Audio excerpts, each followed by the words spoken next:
Chapter 2. The Pool of Tears. "Curiouser and curiouser," said Alice. She was so much surprised that for the moment she quite forgot how to speak good English. "Now I am opening out like the largest telescope that ever was.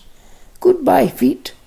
For when she looked down at her feet, they seemed to be almost out of sight. They were getting so far off. "Oh, my poor little feet. I wonder who'll put on your shoes and stockings for you now, dears. I'm sure I shan't be able. I shall be a great deal too far off to trouble myself about you. You must manage the best way you can. But I must be kind to them," thought Alice, "or perhaps they won't walk the way I want to go. Let me see, I'll give them a new pair of boots every Christmas." And she went on planning to herself how she would manage it. "They must go by the carrier," she thought, "and how funny it'll seem sending presents to one's own feet, and how odd the directions will look. Alice's right foot, Esquire, hearthrug, near the fender, with Alice's love." Oh dear, what nonsense I'm talking. Just at this moment her head struck against the roof of the hall. In fact, she was now rather more than 9 feet high, and she at once took up the little golden key and hurried off to the garden door. Poor Alice! It was as much as she could do, lying down on one side, to look through into the garden with one eye, but to get through was more hopeless than ever. She sat down and began to cry again. "You ought to be ashamed of yourself," said Alice, "a great gill like you," she might well say this, "to go on crying in this way. Stop this moment, I tell you." But she went on all the same, shedding gallons of tears until there was a large pool all round her feet, and 4 inches deep, and reaching halfway down the hall. After a time she heard a little pattering of feet in the distance, and she hastily dried her eyes to see what was coming. It was the White Rabbit, returning splendidly dressed, with a pair of white kid gloves in one hand and a large fan in the other. He came trotting along in a great hurry, muttering to himself as he came, "Oh, the Duchess, the Duchess! Oh, won't she be savage if I kept her waiting?" Alice felt so desperate she was ready to ask help of anyone. So when the rabbit came near her, she began in a low, timid voice, "If you please, sir." The rabbit started violently, dropped the white kid glove and the fan, and scurried away into the darkness as hard as he could go. Alice took up the fan and gloves, and as the hall was very hot, she kept fanning herself all the time she went on talking. "Dear, dear, how queer everything is today. And yesterday things went on just as usual. I wonder if I've been changed in the night. Let me think. Was I the same when I got up this morning? I almost think I can remember feeling a little different. But if I'm not the same, the next question is, who in the world am I? And that's the great puzzle." And she began thinking over all the children she knew that were the same age as herself, to see if she could have been changed for any of them. "I'm sure I'm not Ada," she said, "for her hair goes in such long ringlets, and mine don't go in ringlets at all. And I'm sure I can't be Mabel, for I know all sorts of things, and she knows such a very little. Besides, she's she, and I'm I, and oh dear, how puzzling it all is. I'll try it if I know all the things I used to know. Let me see, 4 times 5 is 12, and 4 times 6 is 13, and 4 times 7 is, oh dear, I shall never get to 20 at that rate. However, the multiplication table doesn't signify. Let's try geography. London is the capital of Paris, and Paris is the capital of Rome, and Rome... No, that's all wrong, I'm certain. I must have been changed for Mabel. I'll try and say, how doth the little... And she crossed her hands in her lap as if she were saying lessons, and began to repeat it. But her voice sounded hoarse and strange, and the words did not come out the same as they used to do. How doth the little crocodile improve his shining tail, and pour the waters of the Nile on every golden scale. How cheerfully he seems to grin, and neatly spreads his claws, and welcomes little fishes in with gently smiling jaws. I'm sure these are not the right words, said poor Alice, and her eyes filled with tears again as she went on. I must be Mabel after all, and shall have to go live in that poky little house, and have next to no toys to play with, and ever so many lessons to learn. No, I've made up my mind about it. If I'm Mabel, I'll stay down here. It's no use their putting their heads down and saying, come up again, dear. I shall only look up and say, who am I then? Tell me that first, and then, if I like being that person, I'll come up. If not, I'll stay down here till I'm somebody else. But oh dear, cried Alice, with a sudden burst of tears, I do wish they would put their heads down. I'm so very tired of being all alone here. As she said this, she looked down at her hands and was surprised to see that she had put on one of the rabbit's white kid gloves while she was talking. How can I have done that, she thought. I must be growing small again.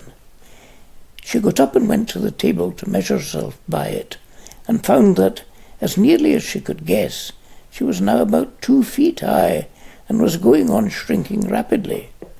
She found out soon the cause of this was the fan she was holding, and she dropped it hastily, just in time to save herself from shrinking away altogether.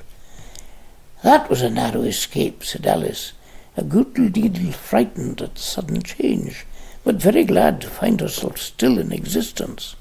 And now for the garden.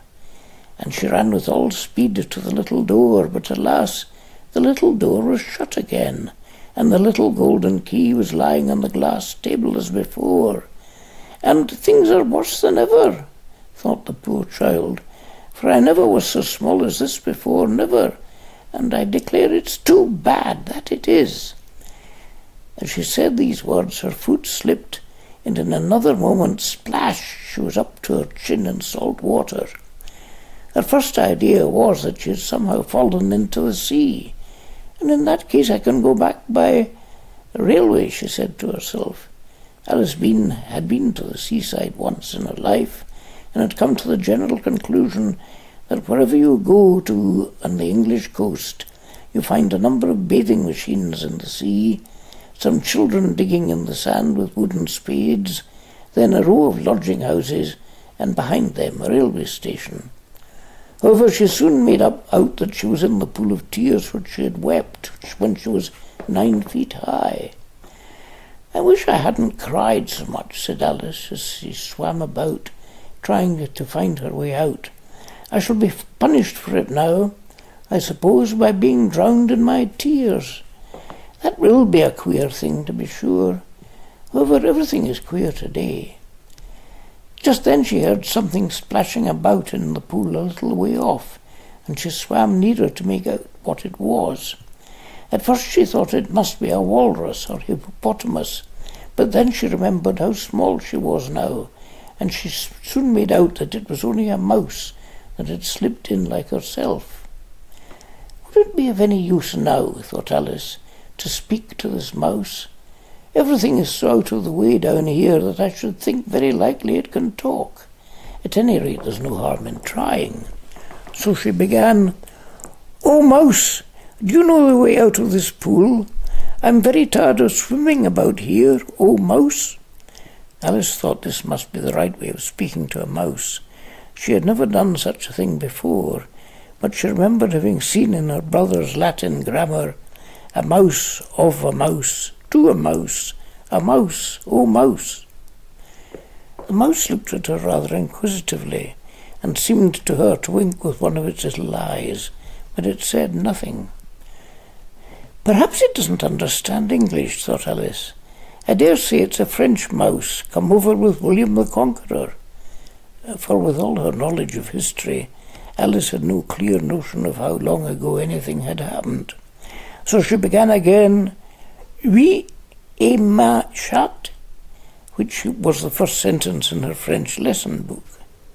The mouse gave a sudden leap out of the water and seemed to quiver all over with fright.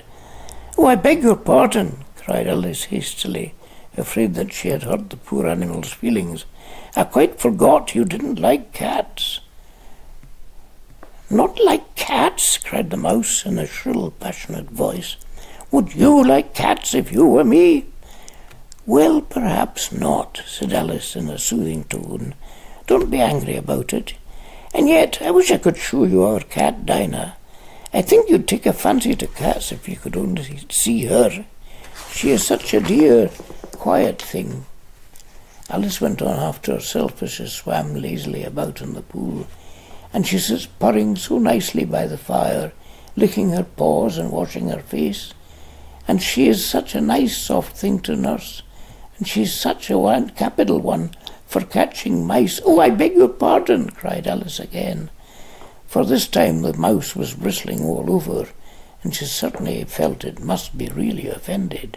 "We won't talk about her any more if you'd rather not." "We, indeed," cried the mouse, who was trembling down to the end of its tail. "Oh, as if I would talk on such a subject. Our family always hated cats. Nasty, low, vulgar things. Don't let me hear their name again." "I won't indeed," said Alice in a great hurry to change the subject of conversation. Are you fond of dogs?" The mouse did not answer, so Alice went on eagerly. "There is such a nice little dog near our house I should like to show you. A little bright-eyed terrier, you know, with such long curly brown hair, and it'll fetch things when you throw them, and it'll sit up and beg for its dinner, and all sorts of things.